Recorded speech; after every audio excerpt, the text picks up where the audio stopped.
Hi, folks. Got a lot of old clothes to take care of. Today, I'm going to tell you a new method of taking care of your old clothes. Generally, we have two ways. The first one is to give it to someone in need.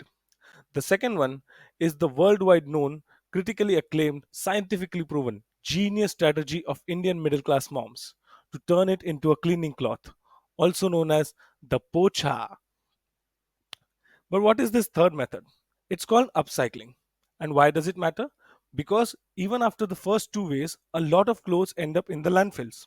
And we know from a past episode that fashion contributes to almost 10% of the global emissions. What does upcycling do, you ask?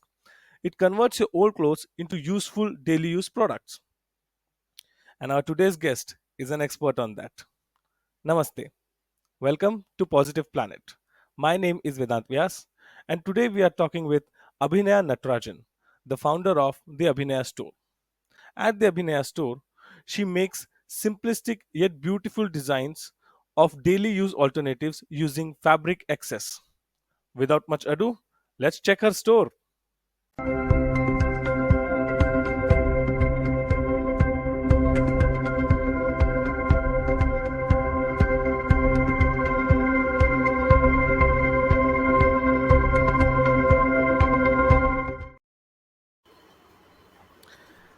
Hello, Abhinaya. Welcome to the show. Hi Vedant, thanks for having me. Yeah. Without a lot of ado, let's begin. I have my very first question, the very basic one, but still I'm really intrigued about how it all started.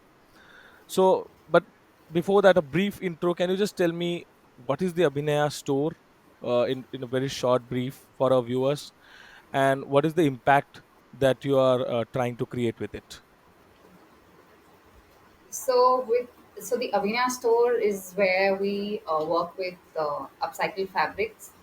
The idea is to promote sustainability, and majorly we work with fabric. We also provide alternatives for everyday use articles, and the idea is to reduce as much one-time use products and use existing resources to make new products. Okay. Yes. And I saw a little bit of your history. So, from hotel management, HR to now you shifted to making sustainable products. As I progressed in life, my interest kept changing, and so initially hotel management, because I thought I'd work in hotels and all of that, and then I shift then I thought I want to work in a corporate, so then I did an MBA in HR. I worked in the corporate for a while, so there then I would say that I didn't see the purpose of, at that time, what the biggest purpose in life is, and I want to do something. And as I would travel around, I would see there's a lot of waste around, and Mm, we're so haphazardly using resources that we have. So then I want to do something on waste management, okay. and so that's when I thought of not working anymore and continuing, like taking up something on waste management. And Mm, because I didn't have an educational background on that, so then I started working with fabric, which as for me, was the easiest of the lot in waste management to work with, okay. and or that was my forte somehow. So when I look at products, I can somehow manage to uh, replicate it in fabric, like when you say a basic bag, wallets, toys, so all of that, and so that's how I shifted into upcycling. Okay. And how do you do the upcycling? Like, how are people employed? What is your process from start to end? Okay. So the process is, so it starts with procurement. So we in procurement we have like two ways. One is we collect waste post production fabric. So after either factories or from local tailors, all the material that is left after they produce their products, we Hmm. collect that and we make different products. Or from factories also we do that. And the second is there are customers who come in with clothes that they have and they don't. There are some customers who are a little conscious and who have collected clothes over the years and said, "Oh, I don't want to throw it. I don't want to just haphazardly waste it. So is there something that Hmm. can be made? So those are two of our input for Okay. products.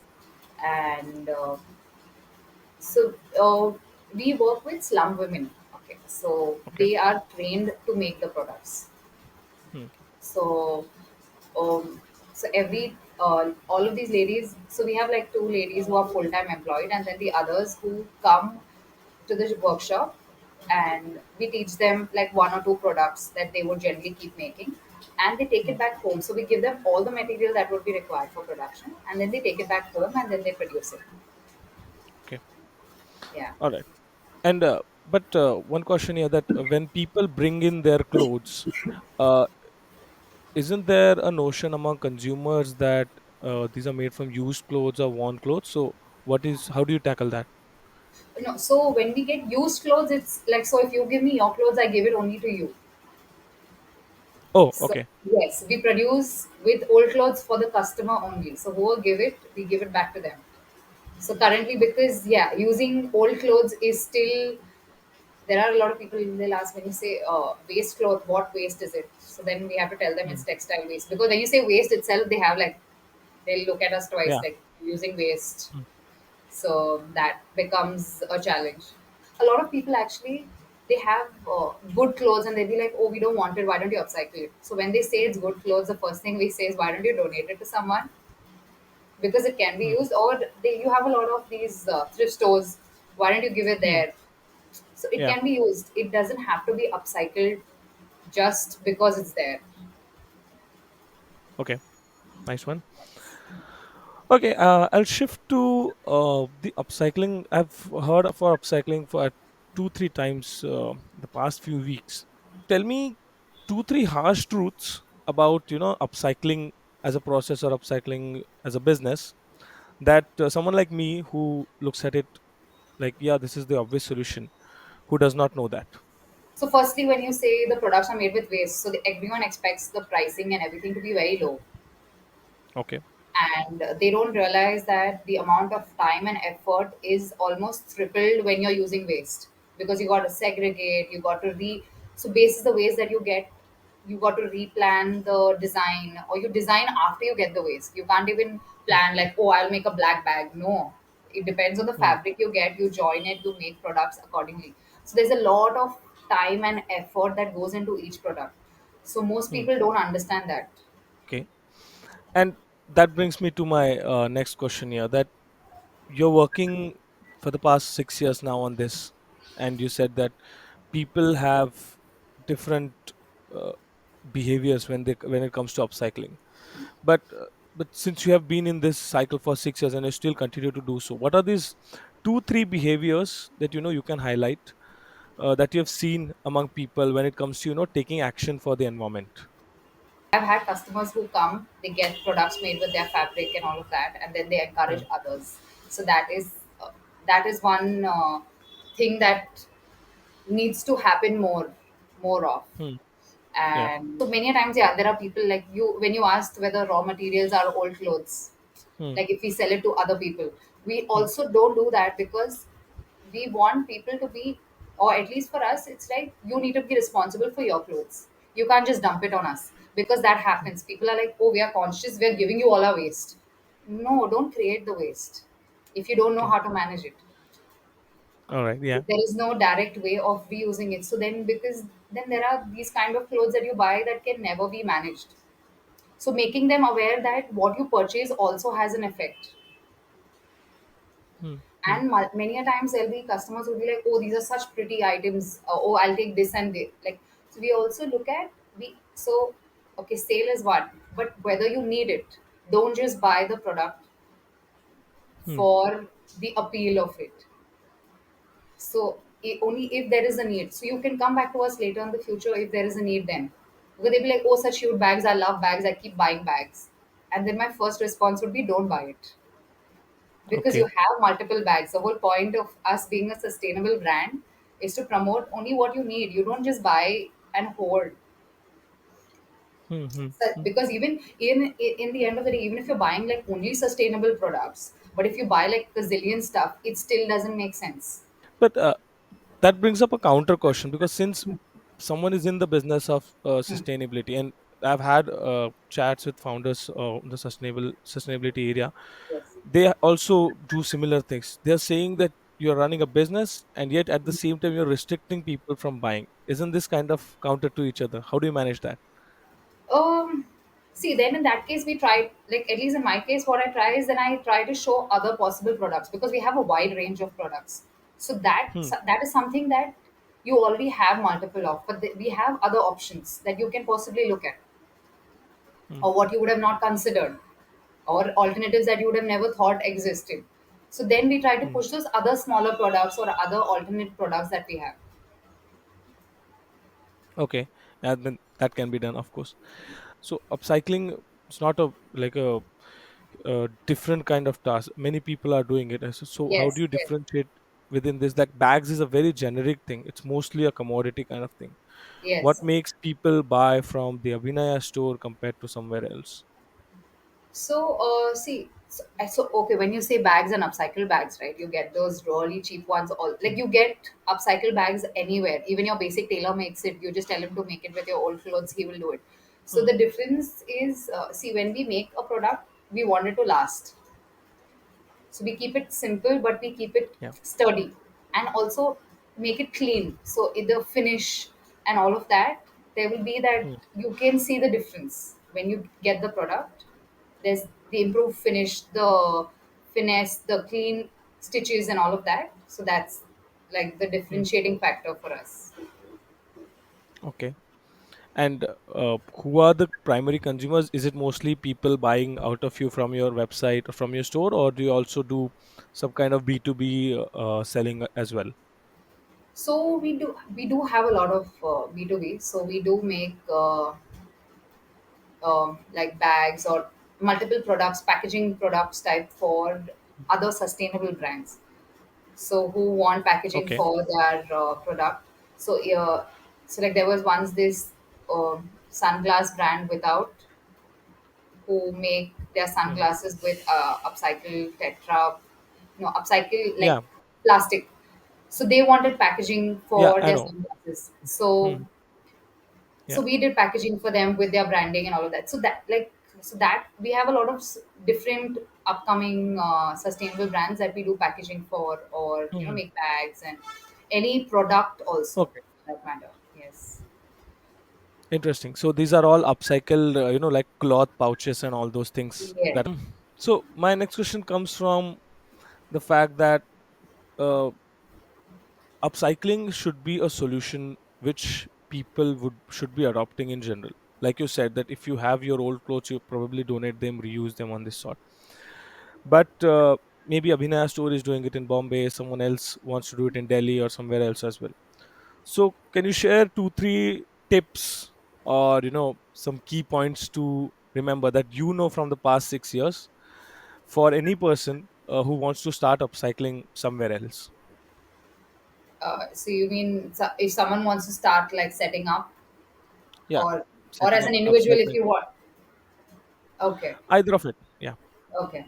See, first majorly is, yeah, like the sourcing of fabric. Okay. Yeah, because there are different fabrics. So see, if so I don't have the background of design and textile and all of that. So if there is someone who Hmm. has that, they can explore and go out crazy with the fabric that they're sourcing. So the scraps that Hmm. they take and all of that. So to create very wacky products. So even like the bags and all can be very crazy and things. So for me, that's not even like my personal preference. So then I don't go for that. But that is one. So basis your style and design, you can choose the different fabric that you're looking at. Second is getting a good team of people to back you for your production, because Okay. that becomes the so I don't I have so there are a lot of people when they set up a business like this, they would take an existing manufacturing unit to make their products. So we haven't done that. We train women. So getting them to always be there when there is an order or be Hmm. available and meet Hmm. deadlines and make them understand that how important it is, that is a challenge. So working around that, keeping that in mind, having that team for your production. And then also in this field, it's very important to be connected with fellow enthusiasts or fellow businesses, so sustainable businesses around, because they can be your customers as well. So you might be their customers, they can also be your customer, Yeah. and that way. And then also for I think so. Now I'm just thinking of sustainable exhibitions. So that's a very fun place where you get to meet a lot of people. So they can always look at those places to get ideas and get interact and network with people in that sense. Yeah. So these All are right. the things. So Yes. to summarize, three things you said. Number one, probably good designers or someone who can help you with the designs. Yes. Number two, you go with the team, your production, your operations. And number three, to build a good network for someone Yes. to start an upcycling thing. Is upcycling a business extremely capital intensive or something, or someone can start easily and slowly start to grow? What is your take on that? See, it depends how you want to go, because either you don't need much of capital. If you don't have capital, you can just start with whatever as is, with a very Hmm. base. Because see, raw material procurement is what is costly. Your Hmm. time is the time invested is what goes in. So if you Hmm. have the time with you, then yeah, possibly you don't need much of capital at that time, at that moment. But if you don't have the time, then you might need a higher capital to make someone else invest their time or get some specialist to do the work for you, that way. Okay. I'm coming to the fashion waste problem. So, in my research, I found that fast fashion in general, is in fact one of the biggest producers of greenhouse gas emissions. While upcycling is one solution, but what do you think is the longer term solution that people should be adopting so as to reduce the impact on the environment? So like when you talk about fashion, the first thing is, if customers stop buying for every season, Hmm. producers will stop producing, because if there's no sale, they're Hmm. not going to produce. So because, and it's also important, when you buy something that lasts. So if Hmm. you're looking at something that doesn't just stay for like 6 months or something like that, buy something that Hmm. lasts you at least 3 4 years. It doesn't, Hmm. and you don't always have to buy. So oh, it's wedding season, I have to buy new clothes. You don't have to always buy new clothes. You can, because that lehenga that you wear for that one photo, for the two Hmm. hours, the amount of environmental impact that it has, you might as well ask a friend who's out. So if you're like, oh shit, how can I ask someone, and they would, my friends would have seen them wear, you have multiple circle of friends and family, ask a different circle who's not going to attend that function. So if you're attending a friend's function, ask your sibling to any of your cousins for clothes. If you're Hmm. going for a family function, ask your friends for clothes. Because I'm Hmm. like, even I personally am happy to give my clothes for, like, if anyone asks for a day or two, please take it, because it's just lying in the cupboard. And Yeah. it's like, so I also have like even winter clothes. Hmm. So I had to go out once and I needed winter clothes. I landed up buying quite a bit. But Hmm. the thing is, now I have told everyone in my circle, if anyone ever needs winter clothes, don't buy it. Please take it and go. Because what, there's only once or twice in our weather we don't need those winter clothes. So this is, I'm Yeah. talking about the ones that you require from for extreme winters. So take from other Yeah. people. So I'm also very happy to give my clothes. I'm like, please use it. So at least it's getting used. So it's Hmm. very important to be conscious of what you need on a daily basis. You can buy clothes that you need every day, you can buy, but for occasions, or, and when you're buying, it is very important to buy something that lasts, and also ensure that it comes from a sustainable source. Okay. So like, was personally, when I look at fabric, it's a personal choice. I don't like sequences.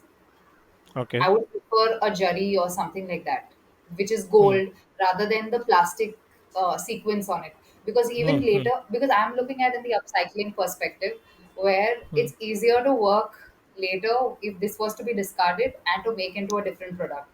While the sequence, when you go to recreate, so when you're doing the cutting or any of that, it there's a lot of mess that's created. Hmm.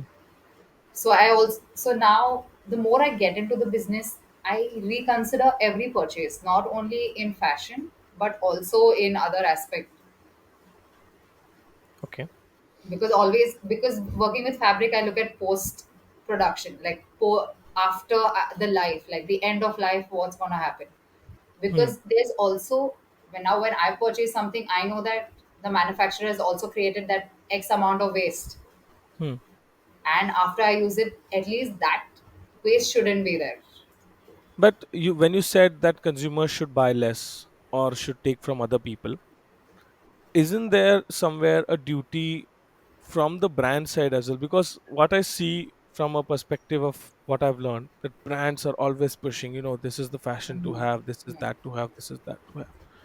And it's a, you can stop buying up to a limit, but almost everyone somewhere has that inherent need, to feel that I should look good. They will eventually end up buying one or the other things. So, what's your take on that? How do you think brands should be responding going ahead as the problems of climate change worsen every day? So I love window shopping nowadays. Okay, to see Okay. how these fast fashion big brands are greenwashing. To just look at the labels. I will just go to Okay. see. Okay, so oh, they have upcycled plastic. Oh, but if you see the final, so okay, it's very good to have an upcycled plastic product, Hmm. but it should at least last me for a while. It's not something that I use twice and throw it again, and after that, then it's waste. Hmm. So it's very important for them to not just greenwash but provide quality products. Hmm. And it's actually very important. So there used to be a time where there used to just be 3 seasons.